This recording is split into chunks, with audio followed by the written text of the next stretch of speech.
Umeko y'amahoro iganje mu mitima yacu, buri muntu wese arangwe n'iyo mumeko. Muze hamwe twese dushake ibiduhuza, aho kwita ku bidutanya, dutahiriza umugozi umwe.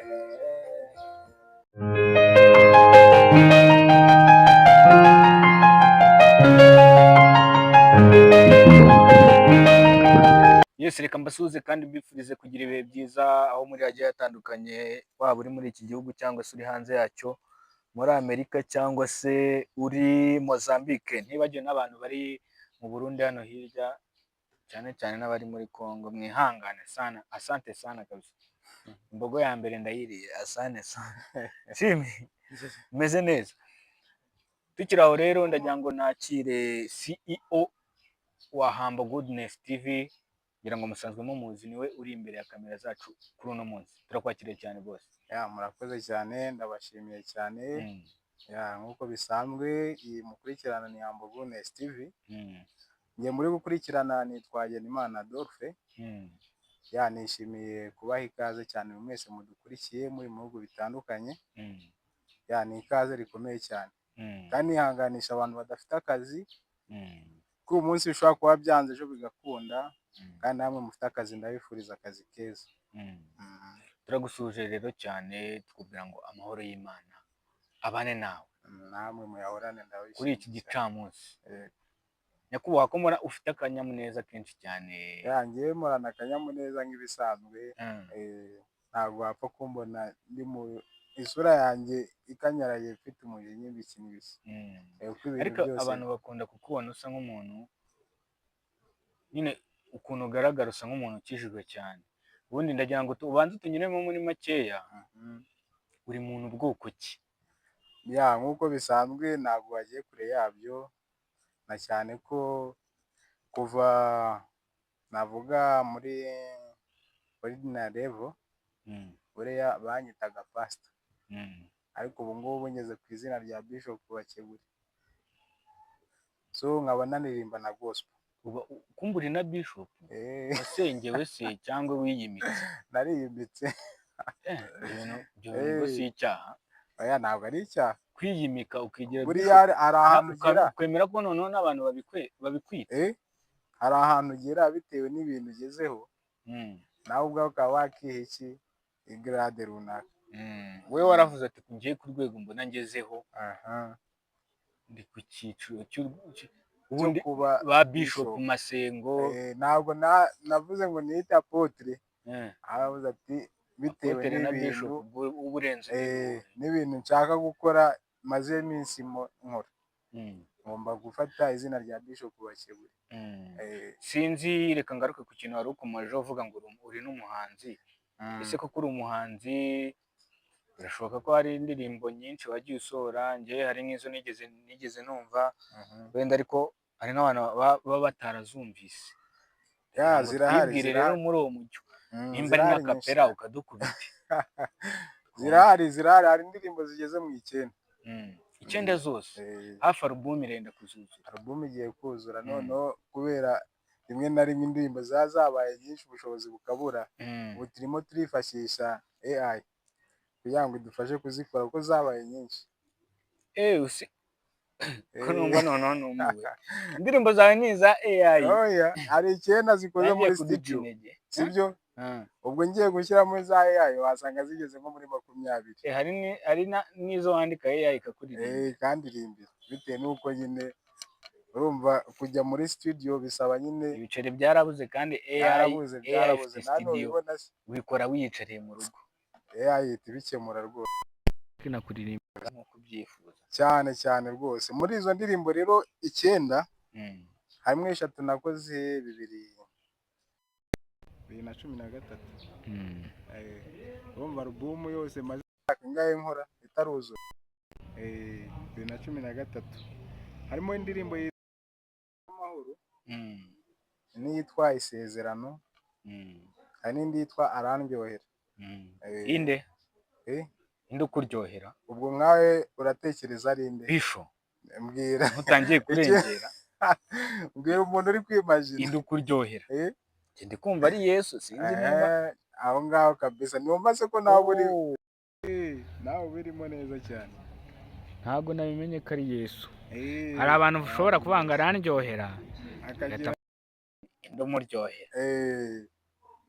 nta wundi ni Yesu. Gahunda ndagira ngo tunyuremo muri izo ndirimbo, biba ni na ngombwa utwumvisheho gakeya, byibuze mu masegonda 30, twumve ngo ibi bintu tubishyigikire, kugira ngo n'abantu bareba Humble Goodness TV bagire itafari bashyireho kabisa. Umuntu wese uzareba ino video akumva ibihangano bya Bishop Adolphe ni byiza kumushyigikira. Ari kabisa, nimero ye muzajya muyibona, nimero ye biri kuri yaho screen hasi rwose kabisa kuri screen, biba Ni- byoroshye kumubona. ni indirimbo 3 nahereyeho muri 2013. Iya mbere yitwa Impumeko y'Amahoro. So dushobora kuyicurangira abantu bakayumva, ariko natwe twanyuzaho akapera. Buriya ni nabyo byiza. Iravuga ati impumeko y'amahoro niganze mu mitima yacu, buri muntu wese arangwe n'iyo mpumeko, buri muntu wese arangwe n'iyo mpumeko. Urumva iyo ni karasi yayo. Dushobora kuyicuranga abandi bakayumva. Erega turi bene umugabo umwe, twaremwe n'Imana imwe, twimura inzangano mu mitima, twimikemo amahoro. Urayumva? Ngira ngo mwayumvise neza. Ni indirimbo ivuga ati dutahirize umugozi umwe by Bishop Bakiwe. ese izo ndirimbo za Prodinze Zaporodinze kuri Humble Goodness TV. nyabuneka ndabingize nimba ushaka kumva ino ndirimbo yose kugira ngo wumve ubutumwa bwiza burimo, unyarukire kuri Humble Goodness TV urebe muri video zayo. Izi ndirimbo uraza kuzibona kabisa. Reka tudatinze utwumvishe indi ndirimbo. Indi ndirimbo ya kabiri yitwa Isezerano. Isezerano yo ni gospel. Ni gospel ivuga ku bijyanye n'isezerano ry'Imana, nayo mwayumva. Isezerano wahawe,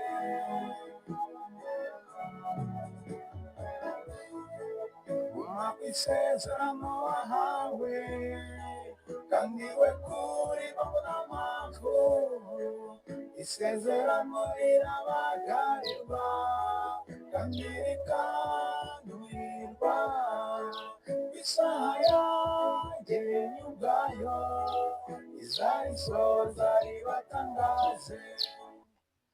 Iyo akaba ari isezerano. Ndafashije. Urafashijwe? Imana ishimwe cyane. Iyo ngo ni isezerano wahawe. Ni isezerano. Dukubiteramo kandi nyabwo. Ni nyinshi.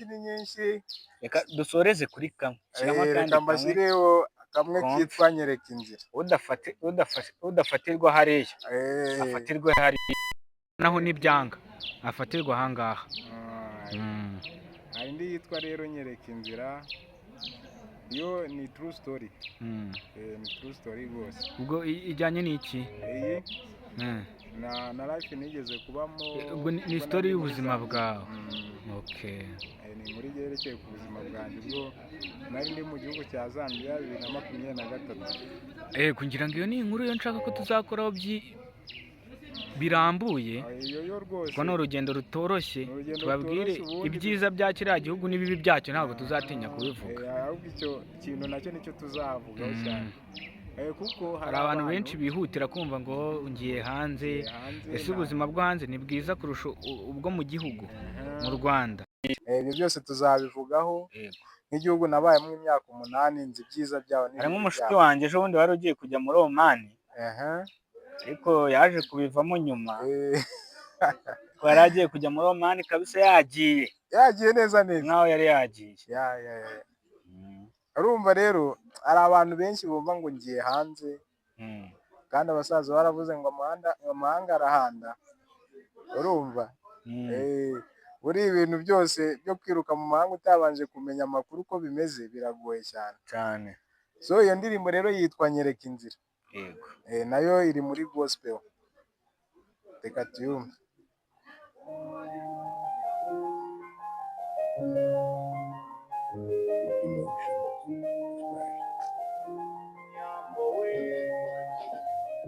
Nyereka inzira, nyereka inzira, show me the way. Nyereka inzira, Yesu, nyereka inzira, nyereka inzira, Yesu, nyereka inzira, nyereka inzira, nyereka inzira, show me the way. Nyereka inzira, Yesu, nyereka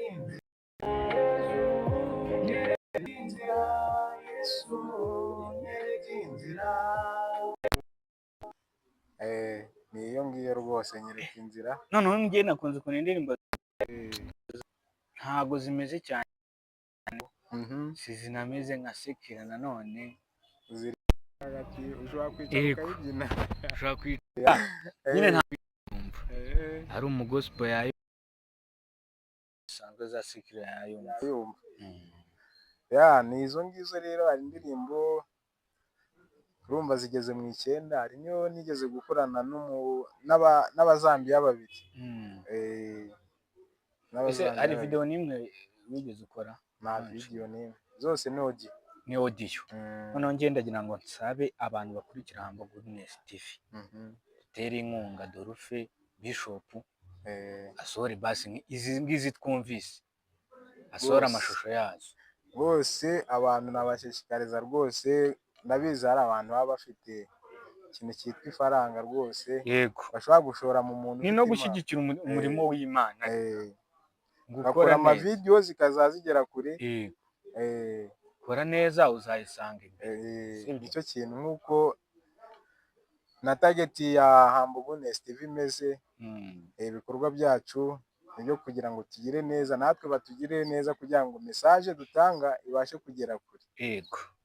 Nyakubahwa Adolphe, twenda kugana no ku musozo, kugira ngo ushimire abantu banye natwe muri iki kiganiro, kugira ngo n'ubutaha bazagaruke kandi bishimye. Ndashimira cyane rwose abantu cyane bakanze hariya kuri subscribe. Baraba ari abantu ni ingenzi cyane bikomeye. Ikindi umuntu utarakanda ajya amenya ko yacikanywe kabisa, nawe utarabikora. Kuko ibintu byinshi byiza rwose, turi kumwe na kameramani wacu ubizobereyemo cyane, nimudakanda muraba muri gucikwa cyane. Mukanda wanditse subscribe, mu gifaransa handitse s'abonner, ubundi tujye tubana mu biganiro bitandukanye tuzatubagezaho. Rwose ibintu byiza cyane muri uwo mwaka turi kubategura ni byinshi cyane. Icyo dukeneye rero, dukeneye support yanyu rwose. Mbashimira kandi mwese mudukurikirana mu bihugu bitandukanye. Nagira ngo mbifurize ku bafite akazi keza, namwe mudafite akazi ndagomeza mbihanganishe, gusa ntimucike intege. Uyu munsi ushobora kubona biri kwanga, ariko ejo bigakunda, nta gucika intege kabisa. Nicyo kintu nabifuriza. Reka nawe tugushimire ibihe byiza Bwana Bishop. Namwe murakoze cyane.